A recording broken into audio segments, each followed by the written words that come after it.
Halo semuanya, selamat datang di Up. Di video kali ini, gua bakal ngajarin kalian cara asik buat memulai cerita dengan kutipan. Jadi, lo bisa langsung bikin cerita yang kece dari awal.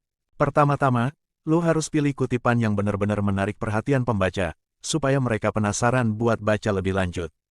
Terus, lo juga harus tentuin tema cerita yang lo mau sampaikan.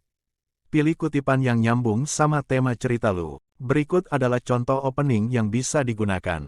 Apakah Anda pernah merasa seperti hidup Anda berada di luar kendali? Situasi sulit dan tantangan yang tak terduga seringkali dapat membuat kita merasa kehilangan kendali.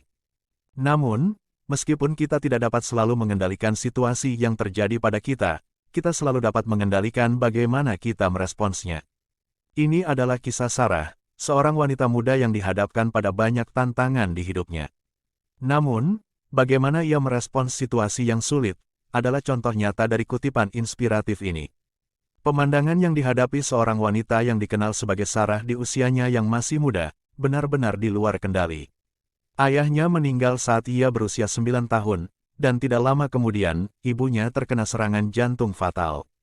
Ia dipaksa untuk pindah ke rumah neneknya yang keras dan otoriter, yang sangat membatasi kebebasannya.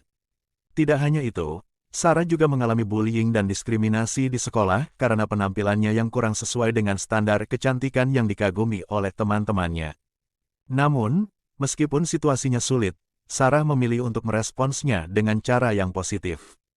Ia memanfaatkan waktu luangnya untuk belajar dan mengejar cita-citanya dalam bidang seni dan musik.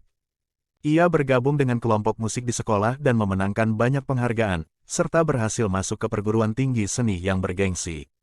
Sarah menyadari bahwa meskipun ia tidak selalu dapat mengendalikan situasi yang terjadi pada dirinya, ia dapat mengendalikan bagaimana ia meresponnya. Ia memilih untuk tetap fokus pada apa yang dapat dilakukannya untuk meningkatkan dirinya sendiri, dan bukan terfokus pada hal-hal yang di luar kendalinya. Kisah Sarah adalah contoh nyata bagaimana kita dapat merespons situasi yang sulit dalam hidup dengan cara yang positif dan produktif. Terlepas dari kondisi atau tantangan apapun yang kita hadapi, kita selalu memiliki kekuatan untuk memilih bagaimana kita meresponnya. Terakhir, gua mau bilang jangan cuma gunain kutipan sembarangan. Pastiin kutipan yang lu pilih punya konteks dan relevansi sama cerita lu. Kutipan juga bisa jadi pemicu buat karakter beraksi atau ngarahin plot cerita. Jadi, gitu deh tipsnya. Semoga membantu lu buat bikin cerita yang lebih menarik dan kece. Kalau ada pertanyaan, jangan ragu buat nanya.